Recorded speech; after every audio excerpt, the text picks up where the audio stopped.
Hi friends, ಗಾಣವಿ YouTube ಚಾನಲ್ಗೆ ಸ್ವಾಗತ. ನಾನಿವತ್ತು ಕಲ್ಲಂಗಡಿ ಜ್ಯೂಸನ್ನ ಮಾಡ್ತಾಯಿದ್ದೀನಿ. ಇದು ಬೇಸಿಗೆ ಕಾಲದಲ್ಲಿ ತುಂಬ ಒಳ್ಳೆಯದು. ಇವಾಗ ಮಾಡ್ತಾಯಿದ್ದೀನಿ ನೋಡಿ. ಇದನ್ನು ಸಣ್ಣಾಗಿ ಬೀಜ ಎಲ್ಲ ತೆಗೆದು ನೀಟಾಗಿ ಕಟ್ ಮಾಡಿ ಇಟ್ಕೋಬೇಕು. ಈಗ ಕಟ್ ಮಾಡ್ತಿದ್ದೀನಿ. ಈಗ ಕಟ್ ಮಾಡಿ ಜಾರ್ಗೆ ಹಾಕ್ಕೊಂಡಿದ್ದೀನಿ. ಇದಕ್ಕೆ ಸಕ್ಕರೆ ಹಾಕೋತಾ ಇದ್ದೀನಿ. ಇವಾಗ ನಾನಿಲ್ಲಿ 2 ಸ್ಪೂನ್ ಸಕ್ಕರೆ ಹಾಕ್ತಾ ಇದ್ದೀನಿ.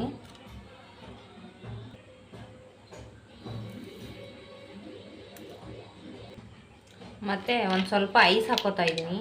ತಂಪಾಗಿದ್ದರೆ ಮಕ್ಕಳು ತುಂಬ ಇಷ್ಟಪಡ್ತಾರೆ. ಇವಾಗ ತಂಪಾಗಿದ್ದರೆ ಐಸ್ ಹಾಕಿದ್ದೀನಿ. ತಂಪಾಗಿದ್ದರೆ ಮಕ್ಕಳು ತುಂಬ ಇಷ್ಟಪಡ್ತಾರೆ. ಅದಕ್ಕೆ ಇವಾಗ ಮಿಕ್ಸಿಗೆ ಹಾಕ್ತಾ ಇದ್ದೀನಿ. ನೋಡಿ, ಇವಾಗ ಮಾಡಿದ್ದೀನಿ, ಆಗಿದೆ. ಇದು ಈ ಥರ ಮಾಡಿಕೊಟ್ರೆ ಮಕ್ಕಳು ತುಂಬ ಇಷ್ಟಪಟ್ಟು ಕುಡಿತಾರೆ. ಬೇಸಿಗೆ ಕಾಲದಲ್ಲಿ ತುಂಬ ಒಳ್ಳೆಯದು. ಮಕ್ಕಳಿಗೆ ಅವಾಗ ಜ್ಯೂಸು ಅದು ಇದು ಕೊಡ್ತಾ ಇರಬೇಕು. ತುಂಬ ಚೆನ್ನಾಗಿದೆ. ಟ್ರೈ ಮಾಡಿ. ಇಷ್ಟ ಆದರೆ ಸಬ್ಸ್ಕ್ರೈಬ್ ಮಾಡಿ, ಲೈಕ್ ಮಾಡಿ, ಶೇರ್ ಮಾಡಿ. Thank you.